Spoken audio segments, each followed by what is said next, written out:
Sejam bem-vindos a mais uma aula de língua portuguesa. Olha só, comigo, professora Márcia Ramos Martins, em companhia maravilhosa do meu amigo, intérprete Samuel Costa. E aí, tudo tranquilo? Cadê a moçadinha? Os professores, vamos dizer assim, os professores presenciais.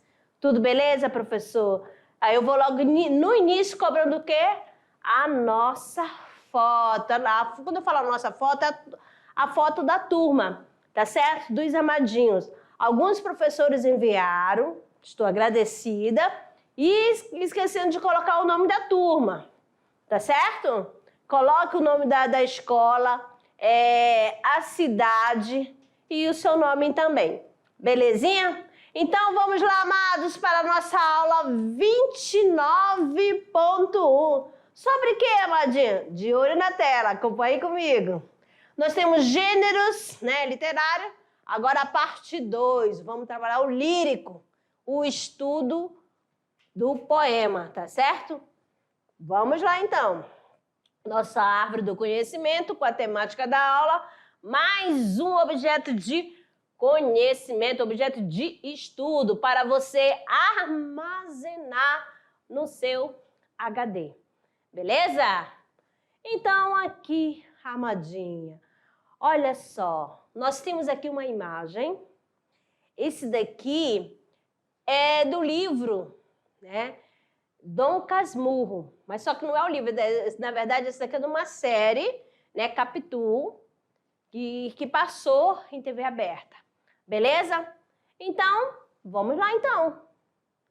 Cena da minissérie Capitu, de Luiz Fernando Carvalho, baseada na obra Dom Casmurro, de Machado de Assis.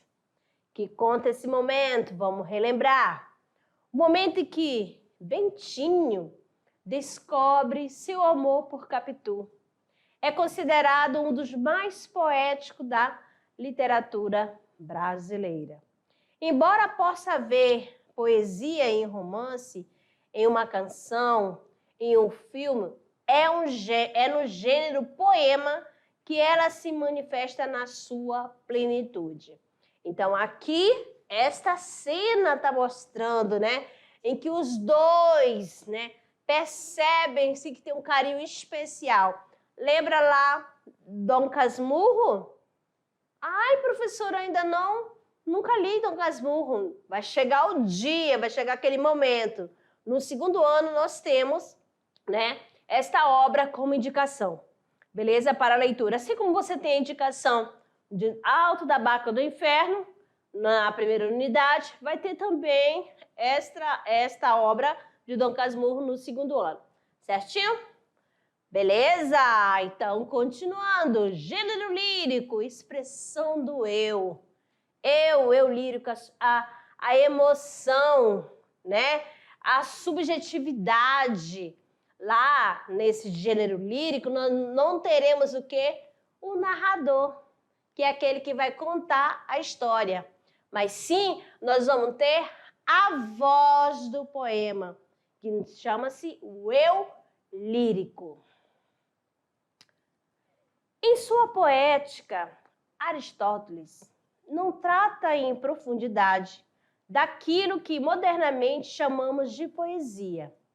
Na Grécia Antiga, contexto do tratado aristotélico sobre os gêneros literários, poesia eram os textos que tinham como objetivo imitar os homens e a natureza, abrigando apenas duas formas de expressão: a épica e a dramática, escritas, em geral, em versos.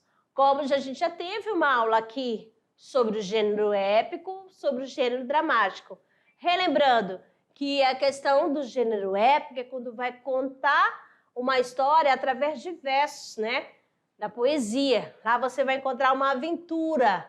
Lembra da Ilíada, Odisseia? Todos esses daí, isso é um gênero épico. E a dramática? A dramática é aquela que vai servir para o quê? Para a encenação, para dramatizar, para representar através de teatro, não é mesmo? Tragédia, né? Comédia, tragédias, coisas assim. Na poesia lírica, não existe a subjetividade, falando em primeira pessoa, por meio de eu. Esse eu que não deve ser confundido com a pessoa do poeta. Pode ter várias denominações. O eu lírico, o eu poético, sujeito poemático, o eu poemático ou o eu fictício. Olha uma coisa interessante, por que chama-se de quê? Poesia lírica, lirismo. Amadinho, se você observar nesta imagem, você vê uma pessoa com um instrumento, né? Com um instrumento musical. Esse instrumento dá-se o nome de lira. Foi a partir daí, né? Eles iam recitar poesia e usavam um instrumento musical. Daí deu origem à palavra, tá certo? Da questão do lírico. Então, vamos observar aqui, ó. Na antiguidade, os poetas recitavam e cantavam suas produções ao som. Ó, acompanhando, né? Acompanhado de um instrumento musical, a lira. Daí a origem da palavra lírico. Ficou tão assim, quase apagadinho, né, Amadinho? Então, ó, só reforçando essa questão da palavra lírico, originou-se, por quê? Porque as pessoas, né, os poetas da época, toda vez que ele recitar um poema, então era acompanhado desse instrumento musical, que se chamava lira. Beleza? Ok. Então, tome nota. É muito importante saber disso. Beleza? Nós temos aqui o seguinte, ó. O gênero lírico é uma categoria de textos literários, em que o eu parte do seu mundo interior para expressar sentimento de toda a natureza. Que natureza é essa? Que pode ser amor, dor, né? Ódio, horror, saudade e muito mais. Quando você, amado, está passando por alguma situação, né? Depende, eu falo você no modo geral, tá? Você gosta de escrever versos? Né? No caso, um conjunto de versos, uma poesia, um poema. Aí você coloca rimas, palavras que fazem combinações, né? Com as terminações, combinações de sons. Ah, não está lembrando o que é rima? Então, observe que esse soneto, aqui, ó, muito, muito, muito famoso, né? De Camões, Luís Vaz de Camões. Lembra? Então, vamos lá. Olha aqui, nós temos aqui o amor. Amor é fogo que arde sem se ver. É ferida que dói e não se sente. É um contentamento descontente. É dor que desatina sem doer. É o não querer mais que bem querer. Desculpa. É o andar solitário entre a gente. É o nunca contentar-se de contente. É um cuidar que ganha em se perder. É querer estar preso por vontade. É servir a quem vence, o vencedor. É ter com que nos mata a lealdade. Mas como causar pode ser seu favor? Nos corações humanos, amizade. Se tem contrário a si, é mesmo amor? Então, aqui nós temos um soneto, tá certo? Aqui, esses versos foram escritos lá no século XVI, tá certo? Por Luís Vaz de Camões. Tá? E ele fez uso, né, de palavras que faziam combinação. Como assim, amada? Ó, se você pega o primeiro verso, nós temos aí o verso, você vai lembrar que é cada linha do poema. Cada linhazinha Ó, o amor é fogo que arde sem se ver, aqui já é um verso. Quando eu tenho um conjunto de versos, vai formar o que, amadinho? Estrofe. Tá certo? E aqui este poema, a gente vai classificar, né, como soneto. Por quê? Porque soneto, som, né? Aí você pega 4, né?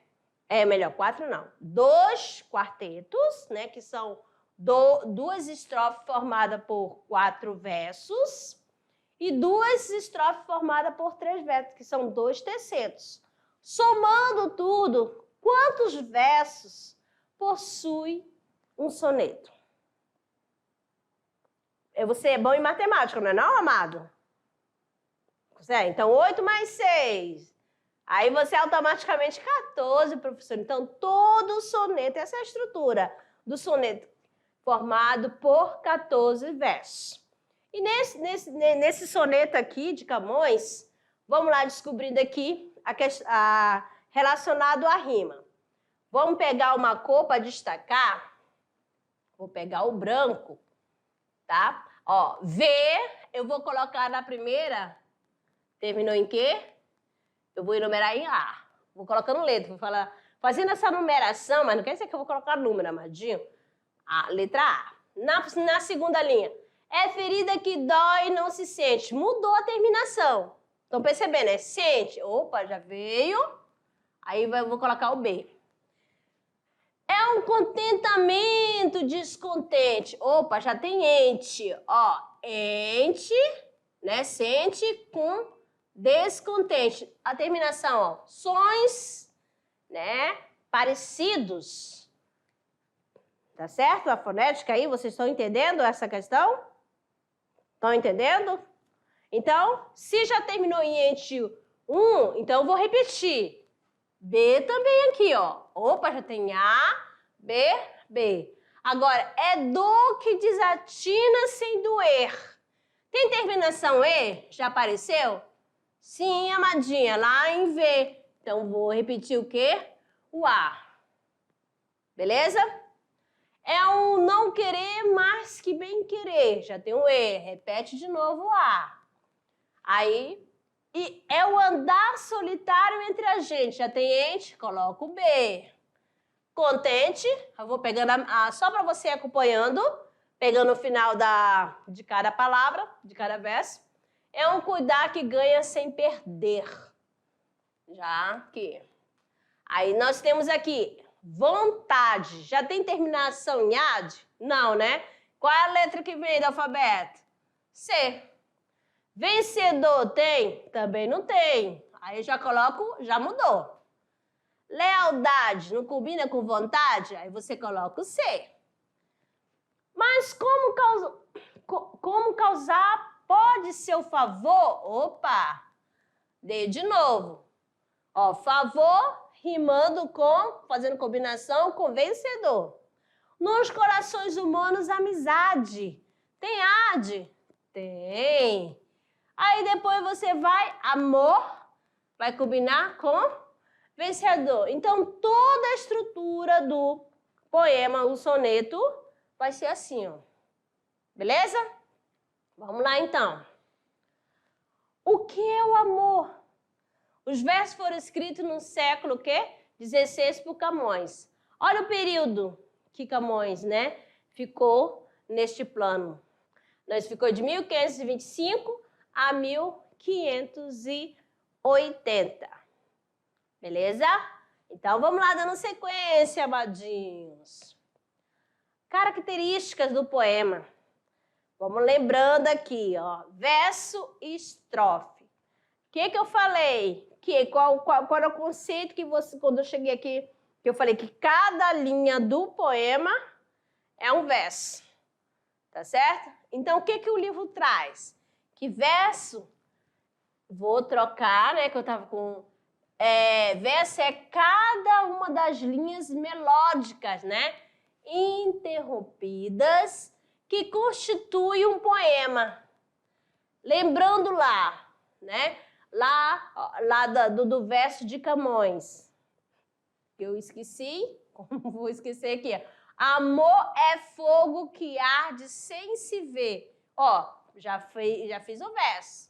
Aí vou para outra, foi interrompida, né? É ferida que dói e não se sente. Já é um outro verso. Tá certo? Aí vai. Quando este não está escrito em prosa. Um conjunto de versos forma o quê? Uma estrofe ou uma estância.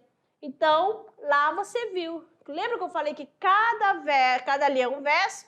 O conjunto de versos forma o quê? Estrofe, também conhecida como estância. Então, aqui tem. Aqui, né, um trechinho, né, de Ferreira Goulart. Nós temos aqui uma voz. Sua voz, quando ela canta, me lembra um pássaro mas não um pássaro cantador. Lembra um pássaro voando. Então, aqui, ó, nós temos cada linha, verso. E esse conjunto aqui, estrofe. Beleza? Isso aqui, cada um é um verso. E o conjunto, estrofe. Certinho? Agora, né? Outra aqui, nós temos aqui para vocês o haikai. O haikai é bem pequeno.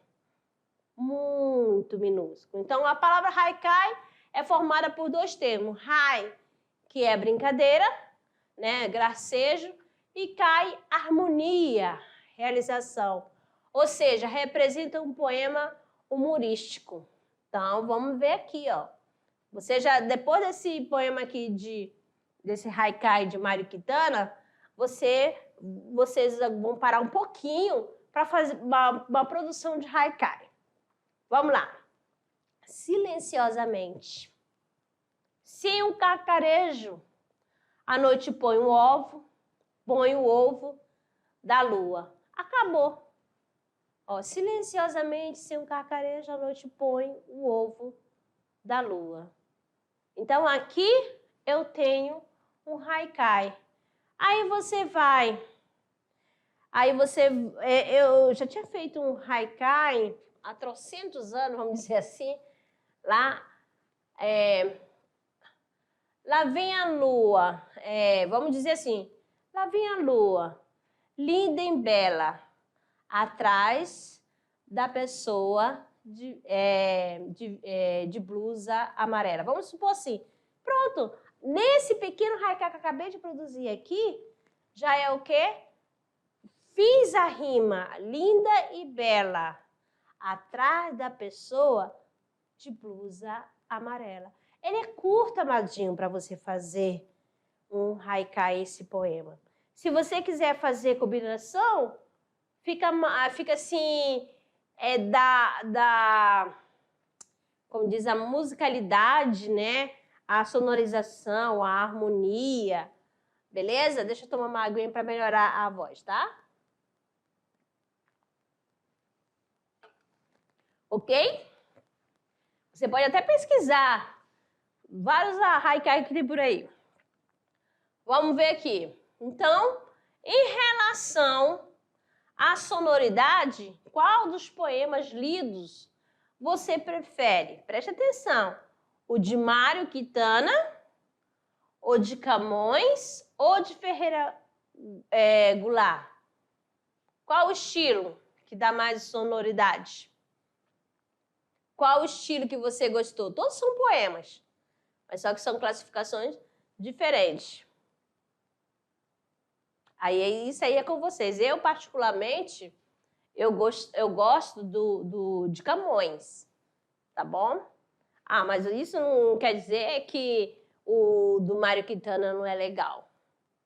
O do Ferreira Goulart também não é legal, tá bom? Então, para você perceber que há poemas, né, curtos, há poemas longos, há poemas que terá ritmos, ou seja, combinações de palavras e há poemas que não haverá combinações, como aconteceu aí lá no de Ferreira Goulart, tá certo? Não houve uma combinação de palavras, nem também no do Mário Quintana.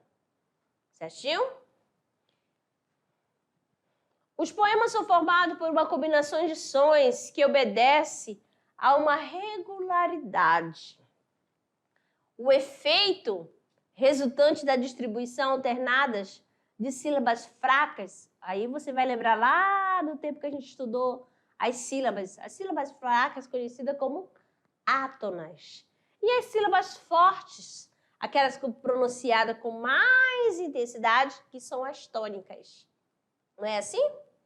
Que compõem os versos de um poema, denomina-se o quê? O ritmo. Tá certo? Vai ser marcado com ritmo. Então, vamos lá. Mais outra aqui para vocês, né? Por muitos anos, né? Por muitos séculos, né? A arte de fazer poema consistia em escrevê-los dentro de certas normas. Como, por exemplo, com versos da mesma medida. A medida de um verso corresponde ao número de sílabas métricas ou poética que ele representa, diferente da nossa divisão silábica, né? A nossa divisão, quando a gente vai separar uma sílaba, que é completamente diferente quando eu vou fazer a metrificação, né? Das sílabas poéticas. Chama-se escansão a técnica de decompor um verso em sílabas métricas. Então, vamos mostrar aqui para vocês. Ó, aquela poesia, pegamos aqui o primeiro, né? A primeira estrofe. Ó, amor é um fogo que arde sem se ver. E sempre você vai contar até a sílaba mais forte que a sílaba tônica, tá bom? E você para de contar ali, tá certo? É ferida que dói e não se sente. É um contentamento descontente, é dor que desatina sem doer. Aí você vai, professora, por que eu vou contar até a palavra mais forte? Sempre, sempre, sempre, tá bom? Isso aqui é uma regra geral, tá? Quando você for fazer uma escansão, você sempre vai parar na sílaba mais forte de cada verso. Aí você vai contar até onde está a sílaba tônica. Vamos na primeira. Amor é um fogo que arde sem se ver. Ó, o C aqui é a átona, mas a mais forte é quem? É o V, né? O ver. Então, esse é o sílaba tônica. Então, conta aqui. Quantas sílabas poéticas eu tenho no primeiro verso? Aí você vai. 1, 2, 3, porque junta esses dois. 4, 5, 6, juntando aqui também. 7, 8, 9, 10. Beleza? Tem 10 sílabas poéticas. Tanto que vai dar diferente se eu fosse fazer na sílaba separação, fosse fazer a separação mesmo gramatical, tá? Aí vamos na segunda. É ferida que dói e não se sente. Ó, que não se sente. Ó, esse aqui é fraquinho. Então, é sílaba átona. Então, eu vou ter que parar onde a matinha? Aqui, ó, nessa daqui. Deixa eu vou mudar. Ó, vou colocar de vermelho a forte de cada uma. Tá bom? A tônica. Ó, aí você conta. 1, 2, 3. Não repare pro número. Peraí. 1, 2, 3, 4, 5, 6, 7, 8, 9, 10. Em cada verso está tendo quantas sílabas poéticas, Amadinho? 10. Estão entendendo? Vamos lá. Aí na segunda. Só vou colocando o número. 2, 3, 4, 5, 6, 7, 8, 9, 10. Lembra que lá no poema de Camões, eles são decassílabos? Tá vendo que todos estão dando a mesma quantidade de sílabas poéticas, né? Aí vamos lá para a última. 1, 2, 3, 4, 5, 6, 7, 8, 9, 10. Certinho? Então, aqui, ó, são versos decassílabos, ou seja, cada verso tem 10 sílabas poéticas. Tá certo? Vamos lá, então. Todos os versos da estrofe do poema de Camões apresentam o mesmo número de sílabas métricas, né? Que são as sílabas poéticas. Então, tome nota. Vamos lá para a primeira. Para observar essa regularidade, contagem das sílabas métricas somente até a última sílaba tônica. Eu já havia falado ali. Eu falei para vocês que a gente sempre vai parar na sílaba mais forte. A sílaba mais forte é a sílaba tônica. Fusão sonora de vogais quando pronunciada com uma única sílaba no encontro de duas palavras. Como aconteceu lá. Que quando vou retornar o slide anterior para você ver. O que aconteceu que houve a soma aqui, ó? É um quiar. Juntou. Aí você tem. O que aconteceu? Houve uma elisão, né? Houve uma elisão. Tá certo? Então, nós temos assim, houve E mais um, que ficou só uma, e quiar. E como ela é classificada, esse efeito é de elisão ou sinalefa. Tá certo? Vamos lá. Prestando atenção, amados. Não é para dormir.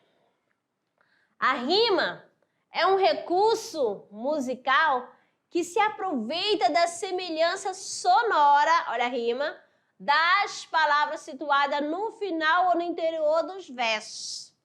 Então, a rima ela pode aparecer tanto no final de cada verso ou pode aparecer no meio dos versos, tá bom? No interior. Então, vamos prestar atenção aqui, você vai perceber isso. O mundo é grande. Carlos Drummond de Andrade. O mundo é grande e cabe nesta janela sobre o mar. O mar é grande e cabe na cama e no colchão de amar. O amor é grande e cabe num breve espaço de beijar. Então aqui você está percebendo que a rima ficou para onde, amado? Para o final de cada verso. Tá certo? Vamos ver outra. Há casos, olha só, de rima interna, quando eu falo que fala dentro, né, do verso. Quando rimo palavras que não estão necessariamente no final, mas sim no interior, na parte interna, no fim do verso. Vamos lá ver. No fim da alameda, há raios e papagaios de papel de seda. Guilherme de Almeida. Então, eu tenho rima no final. Quais? Eu tenho uma alameda rimando com seda. Então, eu vou falar rimas externas e tenho rimas internas. Que como aconteceu? Eu pego a palavra raios, que está no meio do verso, fazendo rima com quem? Com papagaios. Tá certo? Então, coloque aí, anote que que há casos de rimas interna, quando as palavras vão rimar, não no final, mas sim no interior do verso, tá? Interna, dentro, beleza? Vamos lá mais aqui para vocês.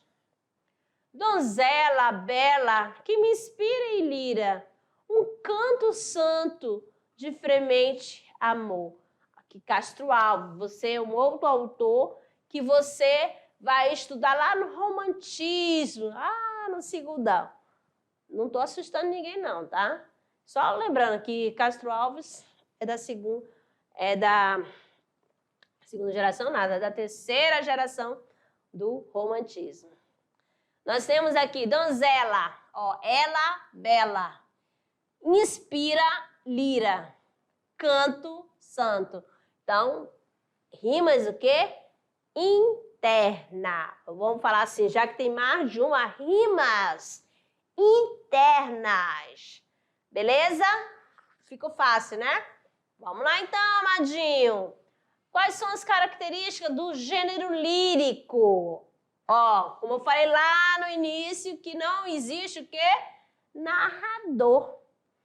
Uma voz poética, que essa voz é o eu lírico, é a voz do poema. Não quer dizer que é a voz do escritor, mas sim a voz do poema, o eu lírico.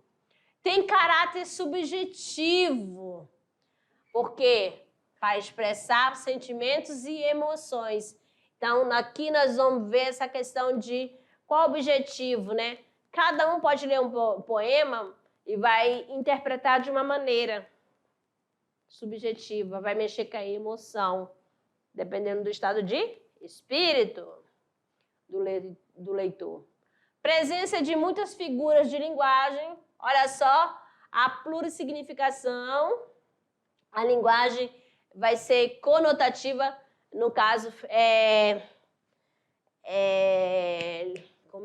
meu Deus do céu, conotativa, aquela que tem vários significados, que você vai interpretar. Eu posso ter interpretado de um jeito e você interpretar de outro. Ou seja, agora lembrei, Aladinho, linguagem figurada, eita! Constante uso de linguagem conotativa, que é a linguagem figurada. Possui musicalidade, olha só a musicalidade, sonoridade, né? E isso vai estar relacionado a quê? A métrica, na hora que você for fazer a escansão do poema, aquela divisão. Possui estrofes, rimas, versos.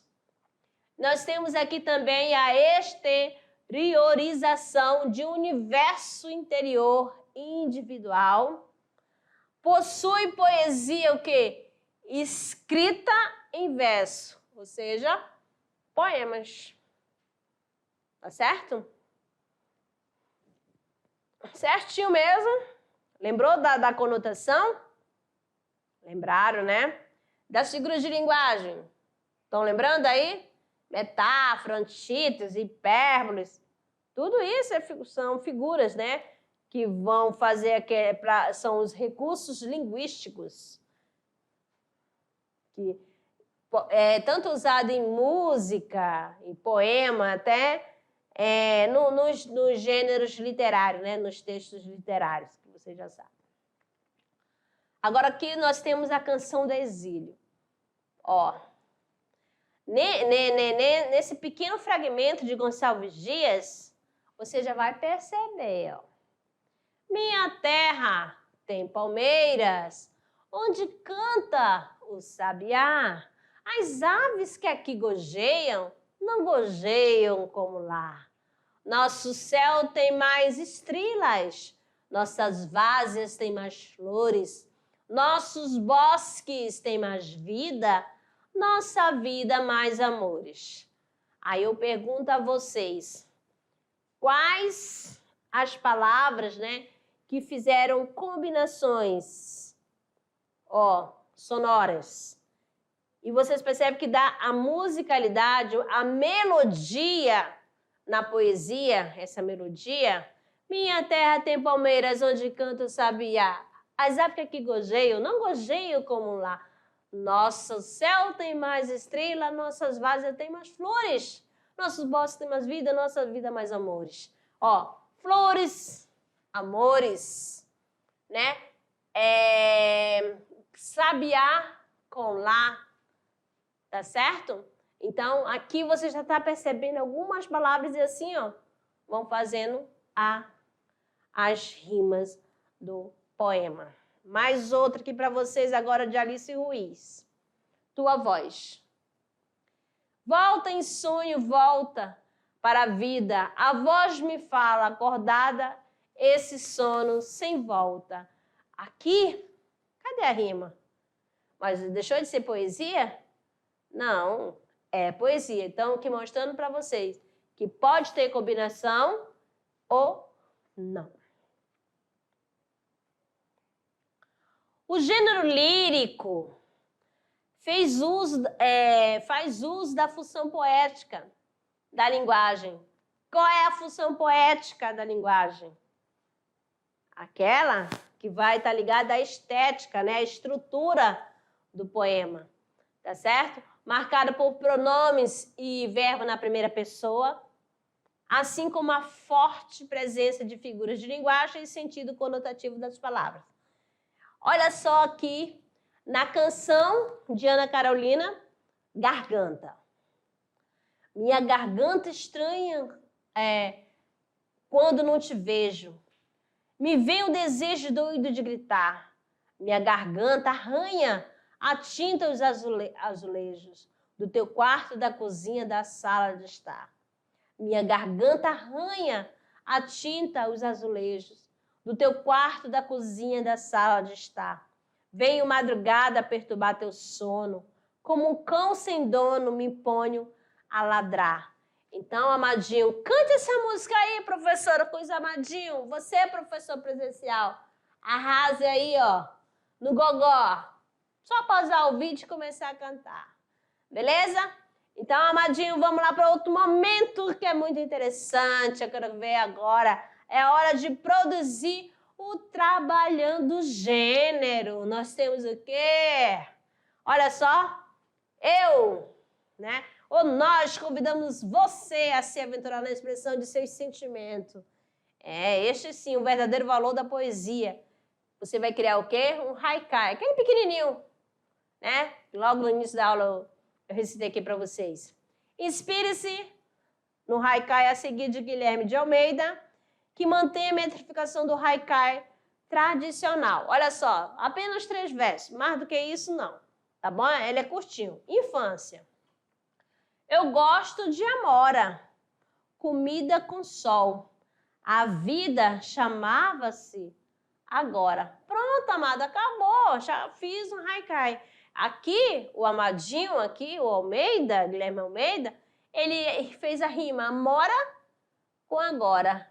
E fechou o seu haikai, o seu poema. Quanto à estrutura tradicional, o haikai é um poema que apresenta apenas 3 versos. Portanto, é um terceto formado de redondilhas assim distribuídas. Verso 1 e 3, redondilha menor, com 5 sílabas poéticas. Só você fazer a divisão, você vai descobrir. Sempre que você vai ter que parar na sílaba tônica. E o verso 2, redondilha maior, com 7 sílabas. Certinho? Sílabas poéticas, não lembrando, diferente da separação silábica, gramatical. Tá bom? Meus queridos, meus amadinhos prediletos. Olha só que chique, né? Então, chegamos aqui no final da primeira aula e daqui a pouco eu retorno com a nossa revisão. Até lá!